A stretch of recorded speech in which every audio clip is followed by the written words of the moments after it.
Good morning. Thank you very much for the introduction. I don't think I really need to say very much about myself.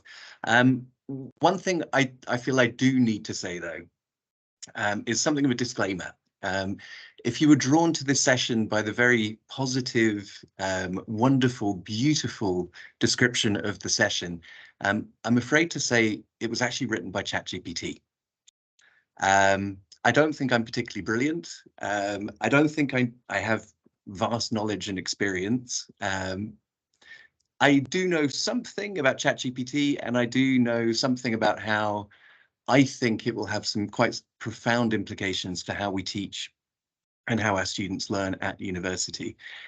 So that being said, I apologize again if I've kind of brought anyone here under false pretenses. But it's a good example of what ChatGPT can do and also what I think it can't do.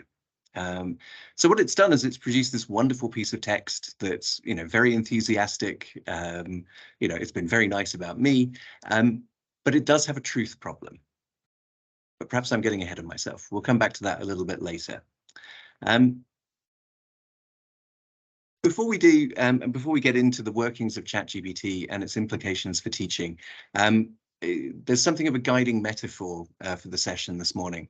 And this is based on a television series, Battlestar Galactica, which some people may or may not be familiar with.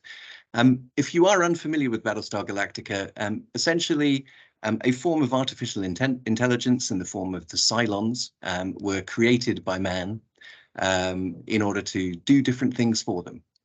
To serve as worker servants, to do different difficult jobs and things like this, and generally to make life easier.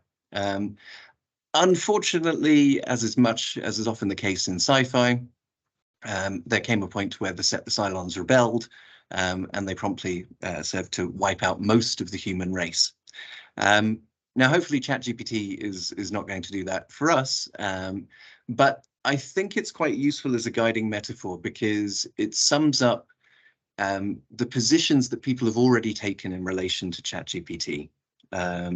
So for those of you unfamiliar with the TV series in question, I think there's clearly a very strong camp who already follow Commander Adama from the TV series. Now, Commander Adama is very old school. He's definitely an analog person living in a digital age. He rejects everything related to technology and has kind of sought to secure his position and that of humanity by ignoring any of the benefits that the Cylons could possibly have brought. At the other extreme, we have the Cylon sympathizers, so someone like Gaius Baltar, who kind of sees the Cylons as part of the natural evolution of humanity in terms of how much they have to offer. And again, we can see this already in teaching and learning institutions all over the world, where people have already embraced ChatGPT. It's not something that they're concerned about. It's not something that they're scared about. It's something that they've accepted is going to be a natural part of teaching and learning in the 21st century. However, I think there's a third camp, and this is best represented by the president of the colonies in the TV series, Laura Roslin, and she's less interested in this debate between whether it's a force for good or a force for evil. She's more interested in the future of humanity and the fate of humanity. Without trying to kind of grandstand too much, I think that's probably a position that I share. I don't think I'm a particular fan of ChatGPT. At the same time, there is a certain inevitability about it. So I'm more interested in seeing, okay, what does this mean for teaching and learning? And what can we do about it? Okay, so that being said, there are four main questions that we're going to try and address during the session. The first, very briefly, is going to be, what is ChatGPT? We're then going to look at some concrete examples of what it can do, both kind of positive and negative sides of that. We're then going to pose the question about how worried we should be. I think already we had some knee-jerk reactions even before Christmas when the first kind of ChatGPT kind of broke into the world in the UK, whereby in the middle of the semester, a number of universities abandoned the essay as their form of assessment for that same semester. They already acknowledged and saw that it was going to be a problem in terms of plagiarism, and so their knee-jerk kind of reaction was, well, we have to kill the essay. We're going to, I think, probably dwell quite for a long time on this particular question, because I think it's probably one of the most important ones. The final thing that we're going to be discussing and looking at are what are these implications for teaching and learning. Some of these I think are quite radical. Some of them will almost certainly be quite unpopular. Some of them hopefully would be more popular. We'll see. And this is very much the part of the presentation that I hope we'll return to in the Q&A afterwards. Okay, so in terms of what is ChatGPT, I think most of us are probably familiar. Using machine learning, it's essentially kind of mining a tremendously huge database of both written text and spoken. And what it uses is then an algorithm to generate what is expected next in a particular sentence. Okay, as well as it's then kind of trained. In ChatGPT's case, it was trained on some very poor people in Kenya who had to sift through an awful lot of text and to determine whether or not what had been written was a good response to that particular question or not. So what essentially it can do is, in response to a question or a request, it can formulate grammatically correct, relevant text. Okay. Those are the things to bear in mind. It's almost always grammatically correct, and it's relevant to the question that's been asked of it. Okay, so what can it do? When I first heard about ChatGPT, this was my first question, not thinking about the implications, not thinking about what terrible things might happen, but I wanted to see what it could do. And so I think quite naturally, I asked it to do something quite silly. Again, I'm sure this is something that everyone who's had contact with ChatGPT has done at some point. So one of the first things that I asked it to do was to ask it if it could write a song in the style of Justin Bieber, which it promptly did in 3 seconds. I'm not an expert in Justin Bieber. Just a cursory analysis, though, makes me think this is probably quite a genre-specific, appropriate Bieber-type song.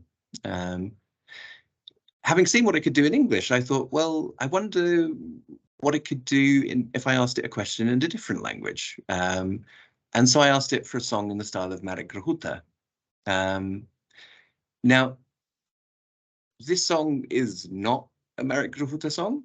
It's definitely in the style of Gruchuta. I think one of my students summed it up the best. I mean, they said it wouldn't be one of his hits, but it might be track 7 on one of his lesser known albums. It has all of the elements you would expect. It has a lot of the language that you would expect from a Gruchuta song. But the most important thing is it's original. This song was never written by Gruchuta, but it looks like, it smells like, and it sounds like a Gruchuta song. And it does it in Polish, as well as doing it in English. So then I thought, okay, well, let's make it a little bit harder. Can you write me a Norwegian doom metal ballad? Which it promptly did, again, in about 3 to 5 seconds. Now, my Norwegian is rusty to non-existent, but I do know that Vandre Allen is Wander Alone, and I'm fairly sure we've also got death mentioned repeatedly in this particular one. So it ticks all of the boxes that one would expect from a Norwegian doom ballad. And it does it in Norwegian. So it's capable of generating genre-appropriate specific text in different languages almost instantaneously. It's also capable of taking quite diverse concepts and putting it together in something that quite works, because I asked it also to create a death metal song about ice cream. Now, again, I'm not entirely sure how this would sound if you sung it, but some of the language that it uses you know, I think wouldn't shame a death metal band that wanted to make a song about ice cream. You know, we have things like Scoops of Death, we have a Massacre of Milk, a Lick of Despair, a Scream for Every Lick, a Frozen Apocalypse. So it's capable of doing very interesting things with language, making things which are genre specific, as I've already said, and doing it very, very quickly. Now, some of you may be thinking, well, but so what? I don't expect my students to write Norwegian doom metal ballads. But there are a few quite profound consequences. Here's one example. So this is from a Guardian article from just this week, where a group of academics got together and they wrote an article about how plagiarism was becoming harder to detect because of ChatGPT. Yeah, because if you take anything that's written by ChatGPT and you put it into Google to see if, you know, it's going to come up as plagiarism, you know, the kind of basic version of plagiarism detection, it won't come up with anything because the text that it's created is original, it's new. Yeah. What the academics didn't say was that actually their entire paper had been written by ChatGPT. It went to peer review. It received favorable peer reviews from 2 different academics, and it was approved for publication. At which point the academics did the noble thing and pointed out to the journal editor that actually they weren't the authors. At best, all they'd done is clean up the references, which is something that ChatGPT can't do, and we'll come back to that later. But the text itself had been written by a chatbot. Now, so what we can see, this is our first kind of implication. ChatGPT can write academic articles. Now, some of us may be thinking, hurrah, wonderful. That's, you know, it can essentially write a paper for me. It will do a lot of the heavy lifting. I would advise some caution, and we'll return to this a little bit later. Something else that ChatGPT can do, again, from a story from quite recently, it can pass exams from law and business schools. At the moment, it doesn't do too well. It only gets kind of a C+, I think, from law and slightly better from business. But nevertheless, it's able to take the questions that are typically posed in exams and supply answers which a human marker and an experienced academic would think are sufficient from an undergraduate student. Okay, so now we might be thinking, oh, the second thing after my Justin Bieber song that I did was I actually put in one of the questions from one of the courses that we have at the Institute here. It's from a history of English-speaking countries courses. This one in specifically about the United States. And this small short essay question in the exam is basically to write about the territorial expansion of the USA in the 19th century. That was the only prompt I gave it. And it produced what I would say is pretty much a model American essay.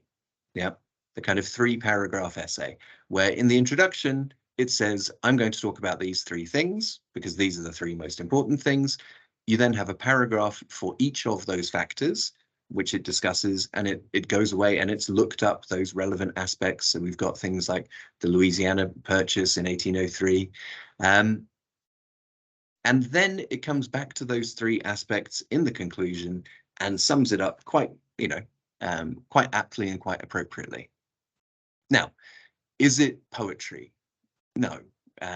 Is it the best example of an essay that I've seen? No. Would it pass that particular exam? Yes. How long did it take to make? 5 seconds.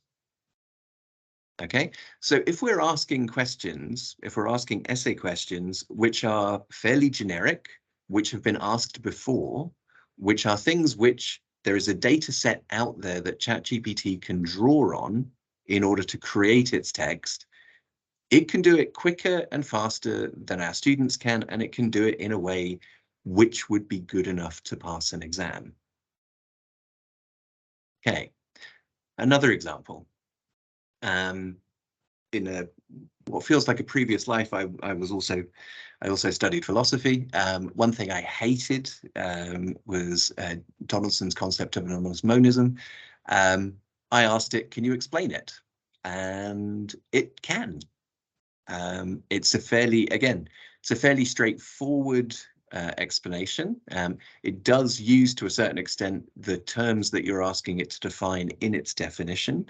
But again, if you typically ask your students to, for example, go away and find definitions of concepts, or if that's part of an assignment that they've been given, they can just ask ChatGPT, and ChatGPT will be more than happy to oblige. One more example, and this one taken from actually something that my youngest son had to do not too recently at school, which is also something that I think pretty much anyone who's been to school, been through the primary school system in Poland in the last 30 odd years will have also had to have done, which was to write a summary of the secret garden. Again, it pops it out in 5 seconds, and what it produces is something which does contain the main elements of the secret garden. It does it in quite a neat way. It mentions the characters explicitly. We're dealing with emotions as well. We've got the main events. We've even got little details. It's not just that Mary Lennox's parents die in India, but it's because of a cholera outbreak. Yeah. So we've got relevant details. We've got a short, apt summary. It's about 120 words, and it's done it in about 5 seconds. And it could do it in Polish, or it could do it in Norwegian. Yeah. So again, if we're asking our students to do things like summarize this particular text, ChatGPT can do it for them.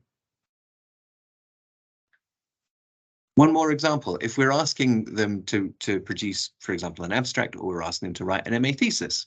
There's a typo in my question, but fortunately ChatGPT ignored it for me, which was very nice. I asked for an MA thesis on the streetcar named Desire, featuring male rage, homosexuality, and Southern literature. What it produced as an abstract for an MA thesis is really not that bad. I've asked colleagues who teach American literature, whilst they would say, okay, it's not going to be a great thesis, possibly, it's going to be fairly generic, it's going to be fairly straightforward, it would probably be okay. Yeah.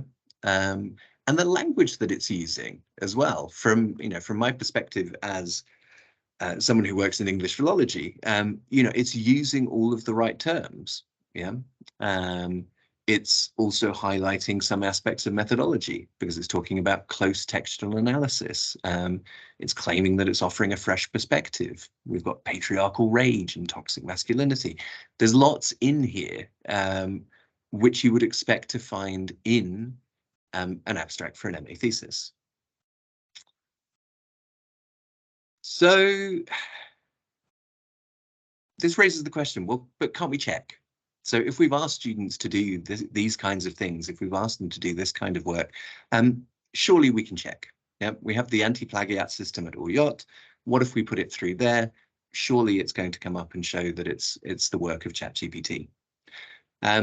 Now there are ChatGPT detectors. In the same way that in Battlestar Galactica there was also a Cylon detector for a while.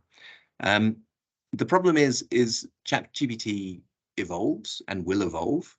And a further problem is students are also really quite smart. So just because they might have got the original source text from ChatGPT, that doesn't mean that that's going to be in the final form that it's going to be submitted to us that we can then check. Okay. For example, we don't know if perhaps the thesis is being written in Polish, so they ask ChatGPT in English for a thesis, which it then goes away and it produces.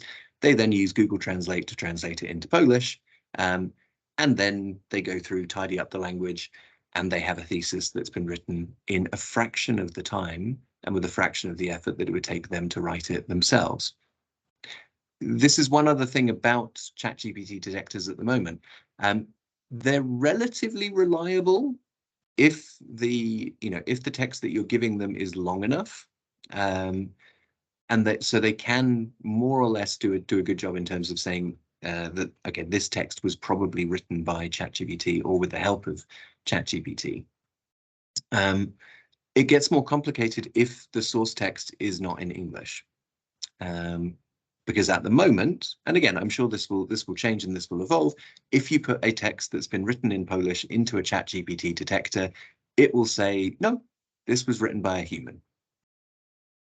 Okay, so what we have is a situation where students can, and potentially will, and potentially already are, using ChatGPT to help them with their different assignments, possibly even with writing BA and MA thesi. Okay. Can we check? No. I don't think there is a 100% reliable way of telling if something has been written by ChatGPT or not, if we rely solely on the text that we've been given. Yeah, I've also had kind of false positive results where I've put in things that have been written by students, who've been written by myself, and the ChatGPT detector has said, no, this was written by a robot. And I don't think I really write like a robot personally. So how worried should we be? Okay, this is the situation that we have. Is the answer very?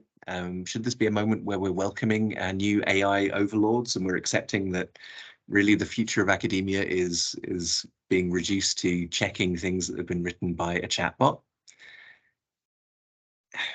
I think yes and no. I think if we look at some of the implications for teaching and learning, that's what will really kind of help to make this stand out. So to help us, we're going to take something from Battlestar Galactica, which is an expression frac, with each letter standing for a particular aspect, which I think sheds some light on the implications for teaching and learning. So first off, we have fakes. Now we can approach this from two different angles. So one is in terms of fakes, in terms of plagiarism, in terms of students creating things which are fake, which are not their own work. The other is a slightly more mysterious one, and it's what ChatGPT itself throws out sometimes in response to a query. So one way we can get around this is if we ask ChatGPT to produce something that's very fresh, that's very up to date. Okay.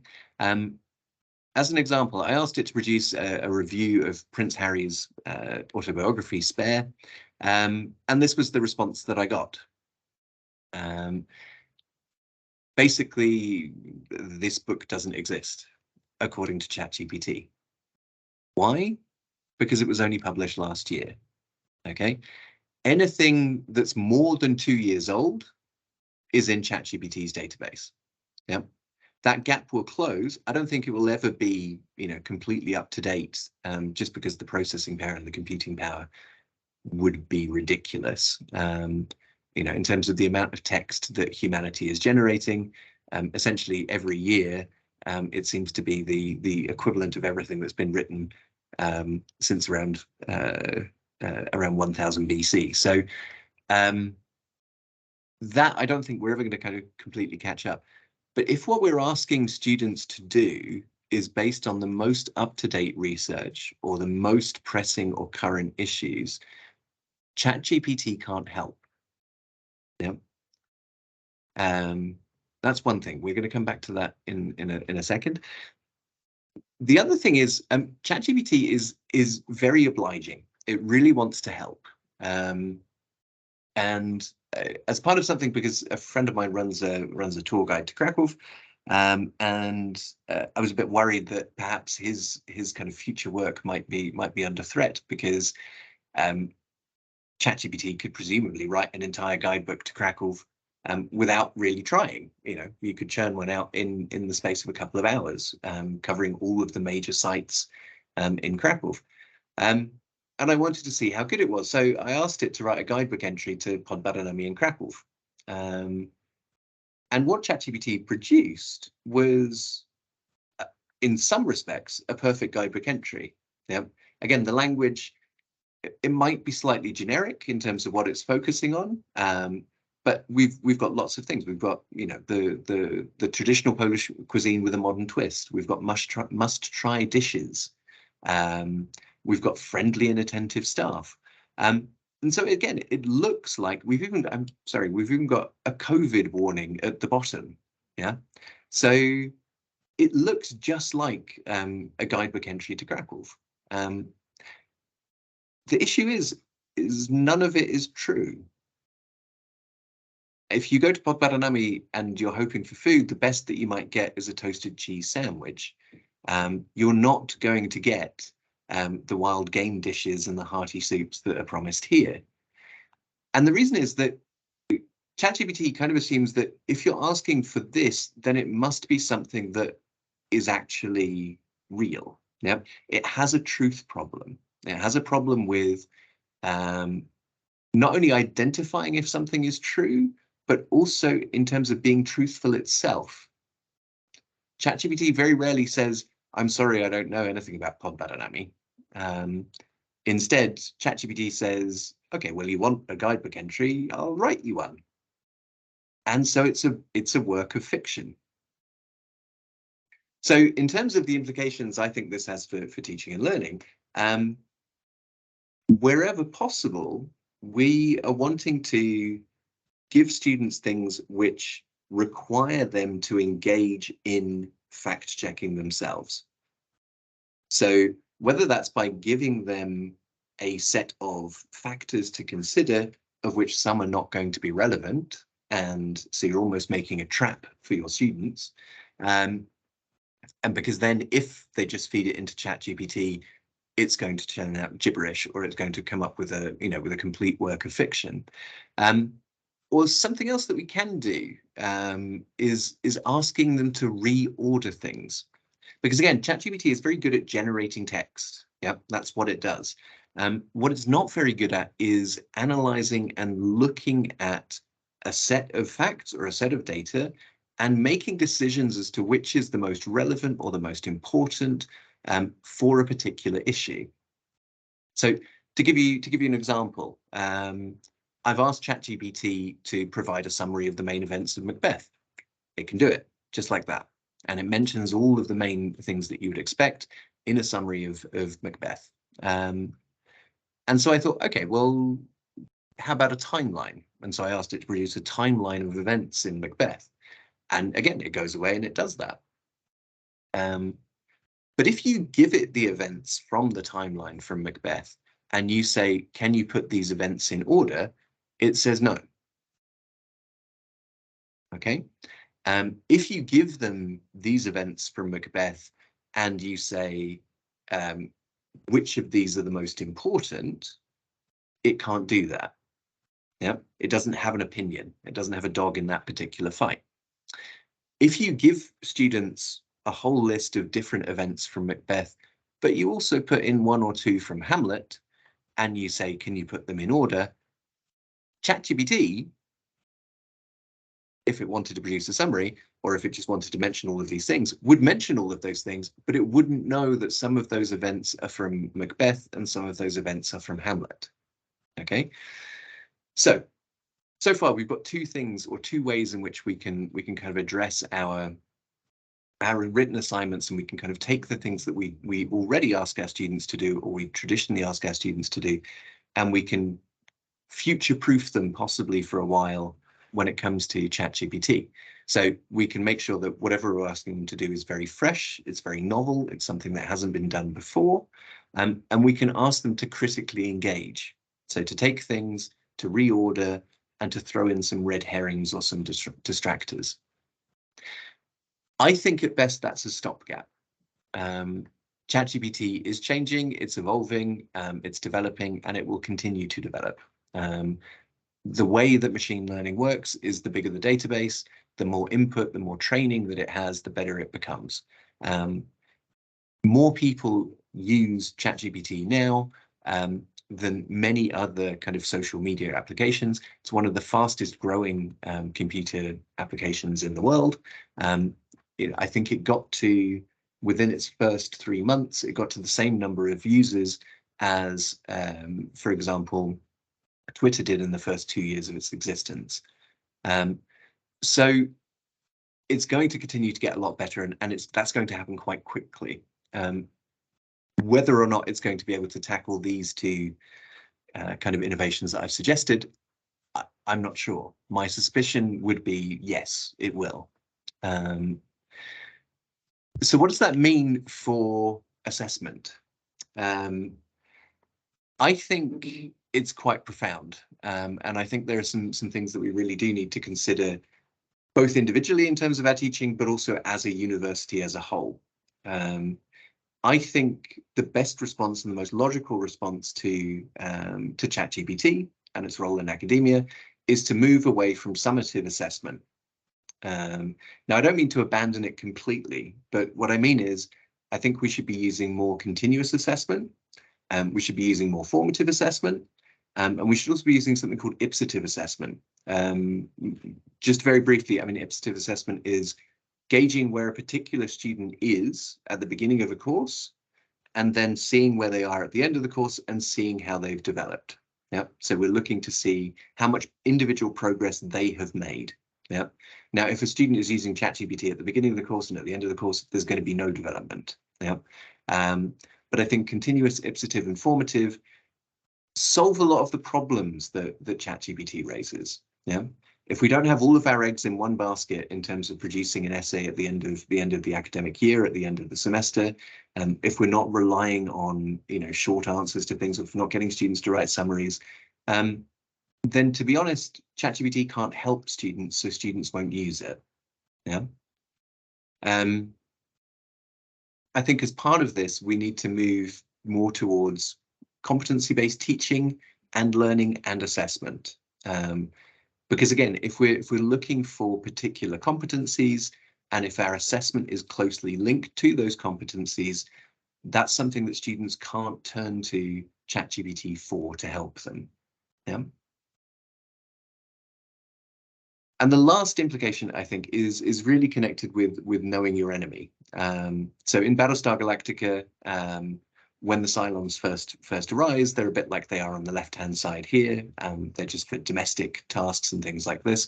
When they rebel, they've kind of come up with the kind of Centurion model, which is on the right-hand side. In the middle, we have the kind of latest kind of iteration. But they develop even more. And the thing about the Cylons, without giving too much away from the TV show, is they also evolve to look as if they're human. So something that starts off as being quite robotic, develops slowly, becomes more threatening, but also slightly more effective, before becoming essentially indistinguishable from what humans or what students can produce. A lot of the chatter over the last 6 months has surrounded ChatGPT. GPT-4 has just been kind of released for beta testing. And the difference between ChatGPT and GPT-4 is the difference between an old Centurion model in the original Battlestar Galactica from the 1980s and a humanoid Cylon who looks just like us. Now, I'm not saying that GPT-4 can do everything, but it's already able to do things like tackle pictures, images, things like this. It's the text that it's producing has been is visibly better, and it's still doing it really, really quickly. So we need to keep an eye on this, I think. This is something that it's not just going to go away. It is going to be something that we will need to monitor and see what kind of changes are happening, when we get to GPT-5 or GPT-6 or GPT-10. Yeah. But finally, and I think perhaps most importantly, I think we need a policy at the university, and I think we need to have a discussion about what our policy is going to be. This, I think, is vital for sticking together. In Battlestar Galactica, the TV series, the fleet, the human colonial fleet, so the kind of last remnants of humanity, if they don't stick together, they're doomed. And I think the same is true for academia. The problem is we already have some institutions, some educational institutions across Europe and the world who've already said that using ChatGPT is fine. Two examples. One, the International Baccalaureate, the IB. So one of the main providers of high school level qualifications in the world has said students can use ChatGPT for their coursework. So that means graduates who will be coming to study with us in September of this year may well be students who've done the IB and may well be students who've used ChatGPT to help them write the coursework that determined their grades that got them into UYOT in the first place. Okay. So we've got that from one end, that students that we're going to be having at university already this year may have used ChatGPT to help them get to, I would say, the best university in Poland. I'm of course biased, and apologies to anyone who's attending who's not from UYOT. But the second thing, and the second example is St. Gallen in Switzerland, who have also come out already, and they already have a policy which says you can use ChatGPT to help you write your essays. You can use it to write coursework. All you need to do is to add a disclaimer saying that ChatGPT was used in the process of writing this paper. And that has no impact on the assessment of your work. It's just acknowledging that you've used it in the same way that you've gone to the library and you've picked up some books, you've used some academic articles, and that's, that's part of the natural process. So we will have students coming to our university who are used to using ChatGPT in their coursework, and this will be happening already now from this semester. So this is a pressing problem. This is something that I think we really do need to address and consider as a university. Otherwise, the fate of the university, much like the fate of humanity in Battlestar Galactica, is perhaps not as rosy as we would like.